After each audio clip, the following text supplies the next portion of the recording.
Tere, mina olen doktor Ilmar Kaur. Täna räägin ma erinevatest hirmudest ja eelarvamustest, mis seostuvad kaalukirurgiaga. Teatud hirm igasuguse kirurgilise sekkumise operatsiooni ees on mõistetav ja loomulik, nii nagu hirm kõige meile tundmatu ja mitte tavapärase ees. Kaalukirurgiaga on siiski seotud mitmed spetsiifilised kahtlused ja hirmud, mida ma proovin lahti seletada ja võimalusel kummutada. Esiteks patsientide hirm operatsiooni kui sellise ees, operatsiooni kui sündmuse ees.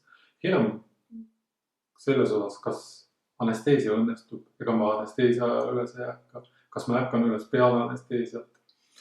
Hirm operatsiooniga seotud tüsistuste ees, hirm valu ees peale operatsiooni. Peab ütlema, et kaalukirurgia tänapäeval on üks ohutumaid kirurgilisi operatsioone. Suremus kaalukirurgias on viimase 10-15 aasta jooksul langenud umbes 10 korda. See tähendab seda, et tänapäeval oma elu kaalukirurgia tüsistuste tõttu kaotab umbes üks patsient 2000. See on täiesti võrreldav näiteks pimesoole eemaldamisega ja täiesti võrreldav näiteks laparoskoopilise sapipõie eemaldamisega. Anesteesia tänapäeval on väga ohutu. See risk, et patsient ei ärka operatsiooni laualt mingisuguse anesteesia tüsistuse tõttu, on umbes 1-200 000, kui me räägime üldanesteesiast. Siis edasi hirmud operatsiooniga seotud tüsistuste ees, mis tõepoolest on olemas ja nendest tuleb avatud patsiendiga rääkida. Rasked tüsistused on need, mis vajavad kordusoperatsiooni, mis vajavad vereülekannet või mis vajavad ükskõik millisel põhjusel pikemat kui 1 nädalast haiglaravi, esineb umbes 1,5–2% kaalukirurgia patsientidest. Ja kui proovida siin leida mingit mustrit, siis tõenäoliselt kõige sagedasem tüsistus on verejooks peale operatsiooni. Õnneks peetub üldjuhul ise. Edasi pelgus operatsiooniga seotud valu, iivelduse, oksendamise ees, mis on täiesti loomulik ja patsiendid kas tahes või tahtmata kõik mingil määral neid sümptomeid kogevad. Meie ülesanne siin ja teistes haiglates on teha operatsioon ja operatsiooni järgne periood patsientile niivõrd mugavaks ja kergesti talutavaks kui vähegi võimalik. Minimeerida patsiendi poolt tuntavat kannatust. Selleks me kasutame erinevaid valuravi meetodeid. Valuravi algab juba enne operatsiooni. Selleks me kasutame erinevaid ravimeid iivelduse ja oksendamise mahasurumiseks. Selleks me kasutame erinevaid füsioteraapia võtteid patsientide paraseks kõndima saamiseks peale operatsiooni, mis muuseas üsna hästi aitab samuti nende eelnimetatud sümptomite vastu. Ja me oleme selles olnud märkimisväärselt edukad, kui veel traditsiooniliselt patsiendid peale kaalukirurgilist operatsiooni viibisid haiglas 2-3 päeva, siis viimase aasta jooksul on nendest 2-3 päevast alles jäänud vaid 1 päev. See tähendab, patsiendid saabuvad haiglasse operatsioonipäeva hommikul ja lahkuvad järgmisel päeval. Ja selle taga ei ole mitte midagi muud kui meie oskus ja teadmine sellega, kuidas neid samu ebameeldivaid sümptomeid kontrollida ja neid minimeerida.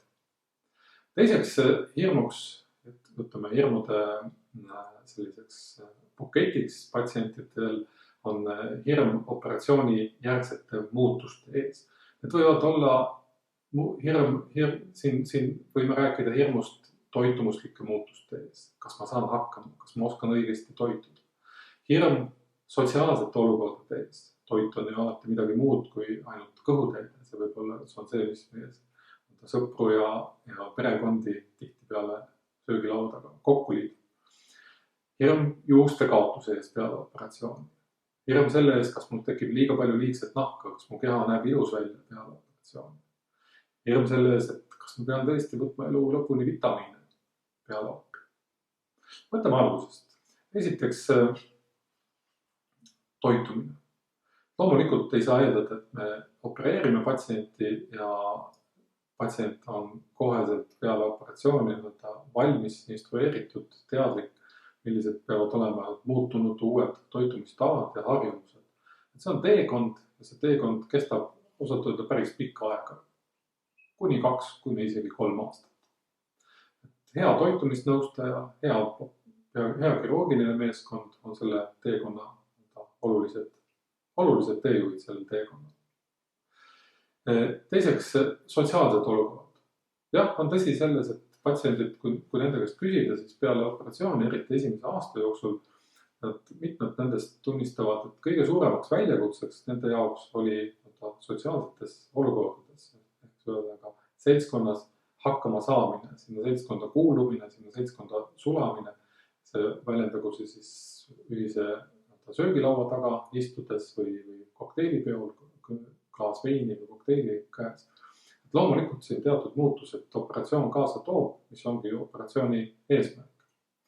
Peab ütlema, et enamus patsiente ja tõenäoliselt ka enamus patsientide sõpru tuttavaid harjub selle olukorraga ning umbes 1 aasta peale operatsiooni tavaliselt need teemad enam patsiente ei häiri sellisel määral. Edasi hirm juuste kaotuse ees operatsiooni järgsete kuude jooksul. On tõsi see, et kuni 1/3 patsientidest kogeb suurenenud juuste väljalangevust operatsiooni järgselt. See üldjuhul on see esimese poole aastaga ise limiteeruv probleem. See langeb kokku just nimelt selle kõige kiirema kaalulangusega. Organism ei pea, juuksed ei ole organismi jaoks prioriteet nälguse tingimustes ning selle tõttu juukse kasv lihtsalt ja juuste kasv ja juuste uuendamine pidurdub. Hiljem, kui kehakaal stabiliseerub, kaalulangus aeglustub või peetub, siis juuste kasv algab taas ning enamuse patsientide jaoks probleem laheneb. Kui mingil põhjusel juuste väljalangemine jätkub edaspidi või juuksed ei taastu, siis tuleb tavaliselt otsida põhjuseid toitumises, märksõnadeks valk, raud, kroom, tsink ning üldjuhul on ka nende patsientide puhul juuste taastumine saavutatud. Siis edasi üks terve suur hirmude teema on seotud liigse nahaga peale operatsiooni. Peab ütlema, et see on tõepoolest probleem ja see puudutab kõiki patsiente rohkemal või vähemal määral, sest massiivne kaalulangus ja ilma mitte mingisuguse liigse naha tekketa kahjuks ei ole võimalik. Patsiendid on siinkohal üsna erinevad, nooremad patsiendid, väiksema kaalulangusega patsiendid, mitte suitsetavad patsiendid. Nende puhul suurel määral võib nahk ise tagasi tõmmata nii selliseks, mis ei häiri patsienti tema igapäevaelus ja ta on oma keha esteetikaga rahul. Aga loomulikult vanemad patsiendid, eriti massiivse kaalulangusega vanemad patsiendid, võtame siin näiteks 50-60 aastase 180 kilose meespatsiendi, kes kaotab 80-90 kilo oma kehakaalust. Suitsetavad patsiendid ja nii edasi. Kõikidel nendel naha probleem võib olla ja jääda. Ja me teame seda, et Eestis umbes 1 patsient 5 edasises elus võtab ette või teeb läbi plastikakirurgilise operatsiooni liigse naha korrigeerimiseks. Ja peab ütlema, et plastikakirurgia elukvaliteedile, plastikakirurgia mõju elukvaliteedile siinkohal on väga suur. See parandab oluliselt patsiendi rahulolu nii kaalukirurgiaga kui ka hilisema eluga, rahulolu oma keha väljanägemisega ja tõstab oluliselt patsientide elukvaliteeti. Nii et kui see konkreetse patsiendi jaoks liigne nahk on probleem, siis tasub kindlasti tõsiselt plastikakirurgiat kaaluda või vähemalt konsulteerida plastikakirurgiga. Siis viimaks vitamiinid ja nende võtmine. Tavaline küsimus, kas ma pean peale operatsiooni elu lõpuni võtma vitamiine? Vastus sellele on kahjuks küll. See on soovitus, sellepärast et operatsiooni järgselt siiski kaloraaž märkimisväärselt päevas tarbitava toidu kogus ja kaloraaž märkimisväärselt väheneb ning toiduvalikud samuti muutuvad ning ei saa olla kindel, et selles toidu koguses nii-öelda naturaalselt sisaldub piisav hulk vitamiine. Tänapäeval õnneks vitamiinide, multivitamiinide võtmine on tehtud üsna lihtsaks. Nad on kokku pandud ühte kapslisse ja sellise eilse päeva 5-6 erineva preparaadi võtmise, erineva tableti võtmise asemel piisab sellest, kui hommikul võtta multivitamiini kapsel ja õhtul kaltsium. Kokku neid kahjuks panna veel tänapäeval ühte ei saa, sellepärast, et kaltsium ja raud omavahel imendumisel konkureerivad ning tarbides neid koos ei saa olla kindel, et kumbki neist omastub vajalikul määral. Nii, siis kolmas suur hirm kõikidel patsientidel on hirm selle ees, et peale esialgset head ja eesmärgipärast kaalulangust hiljem kehakaal hakkab taas tõusma ning esialgne kehakaal taastub. Kui me vaatame pikaajalisi uuringuid, mis on peale kaalukirurgiat, mis jälgivad patsientide hakkamasaamist ja ravitulemusi peale kaalukirurgiat, siis me näeme, et 10 aasta jooksul peale, kui me võtame näiteks maost möödajuti või mao bypass operatsiooni, 10 aasta jooksul peale seda operatsiooni oma endises kaalus tagasi, operatsiooni eelses kaalus tagasi, on 3-4% patsientidest. See tähendab seda, et nad on olemas, aga see protsent on tegelikult üsna madal. Teiselt poolt me näeme, et on 10% patsiente, kelle kehakaal on ideaalne. See tähendab, nende kehamassiindeks on alla 25. Ka need patsiendid on olemas. Ja ülejäänud patsiendid, kas see meeldib neile või mitte, jaotuvad üsna võrdselt või üsna ühtlaselt nende kahe äärmuse vahel oma kaalulanguses. See tähendab seda, et kuigi keskmise patsiendi puhul kaalulangus, me saame rääkida kaalulangusest 30-40 kilo ka 10 aastat peale operatsiooni, siis see kaalulangus ei jagune ühtlaselt ning on patsiente, kes on peaaegu oma ideaalkaalus ja suudavad seda suurepäraselt säilitada. Ning on teiselt poolt ka patsiente, kelle puhul kehakaal ei ole selline, nagu ta oli enne operatsiooni, aga võib olla sellest vaid kuskil 15-20 kilo madal. Nii et teatud määral hirm kaalu taastõusu ees on põhjendatud. Me peame siiski arvestama, et ka 30 kilo kergem elu ja kergem kaal 10 aastat peale operatsiooni on suurepärane tulemus, erinevaid alternatiive eriti silmas pidades. Niisiis, kaalu taastõus on täiesti põhjendatud hirm, me peame seda tunnistama, et seda juhtub.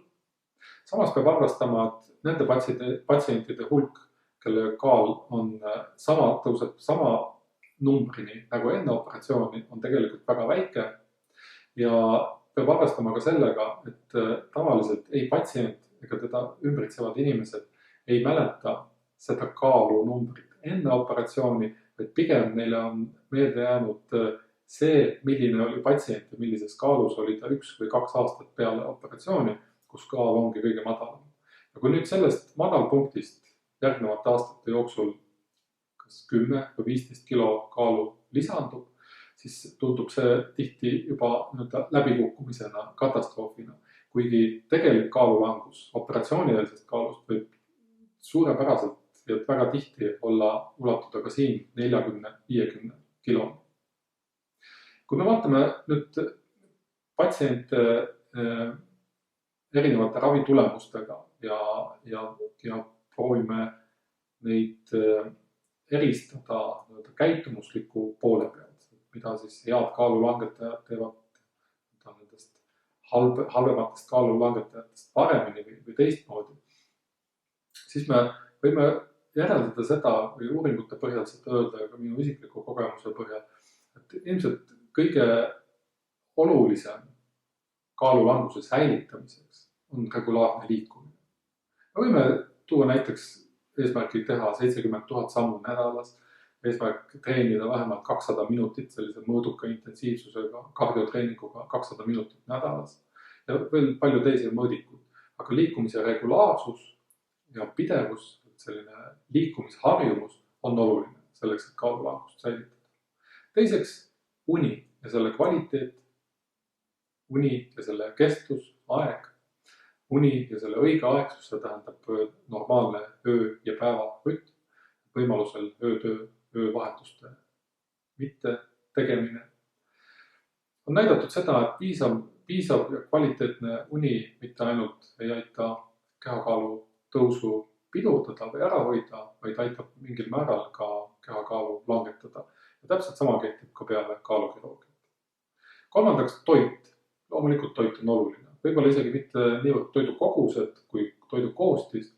Ja märksõnad siin toitumise puhul peale operatsiooni peaks olema toidu kvaliteet, arusaamine sellest, millest toit koosneb ja töödeldud, eriti kõrgtöödeldud toiduainete vältimine. Ja samamoodi juhusliku toitumise, juhusliku toitumismustri vältimine. See tähendab näiteks kiirtoitu, tanklatoitu, tee pealt kaasa haaratud toitu parema puudumisel. Toitumine peaks olema pigem ette planeeritud ja olukorras, kus meil ei ole võimalik koha pealt kvaliteetset toitu tarbida, saada või ise teha, tuleks see võtta kaasa näiteks kodust töö juurde. Ja neljandaks, selline üldine positiivne huvi keha ja selle hakkama saamise ja toimimise vastu. Siia kuuluvad näiteks kahjulikest harjumustest loobumine või nendega mitte alustamine. Erinevates sõeluuringutes, kui ollakse kutse saanud, siis nendes osalemine. Kaalukirurgia järgsetel järelkontrolli visiitidel käimine ja soovitatud vereproovide tegemine 1 kord aastas. Ja üldse arusaamine sellest, et see keha olenevalt mehe vanusest, et me peame sellega sõbralikult ju sageli veel pikki aastakümneid hakkama saama ja koos käima ja uut meile ei anta.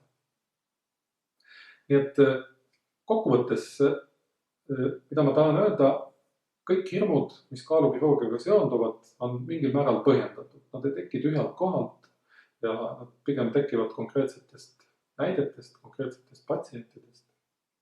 Et hirme on võimalik, nendega hirmudega kaasas käivad riske,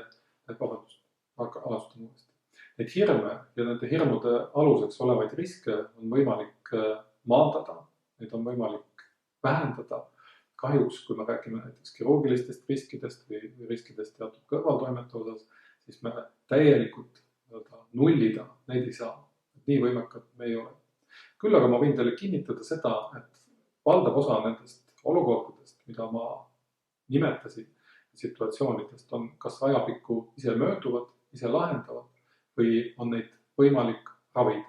Ma olen nõus, et kui me räägime näiteks plastikakirurgiast, sellest liigse naha küsimusest, et see ravi võib olla kulukas, et see ravi võib olla aeganõudev, et see ravi võib nõuda üsna palju patsiendi poolset vaeva ja ettevõtlikkust. Nii et lahendamatuid ja lootusetuid olukordasid peale kaalukirurgiat on õnneks vähe, juhul kui on olemas nii patsiendi kui tema ravimeeskonna poolne soov ja tahe nendest olukordadest edukalt välja tulla.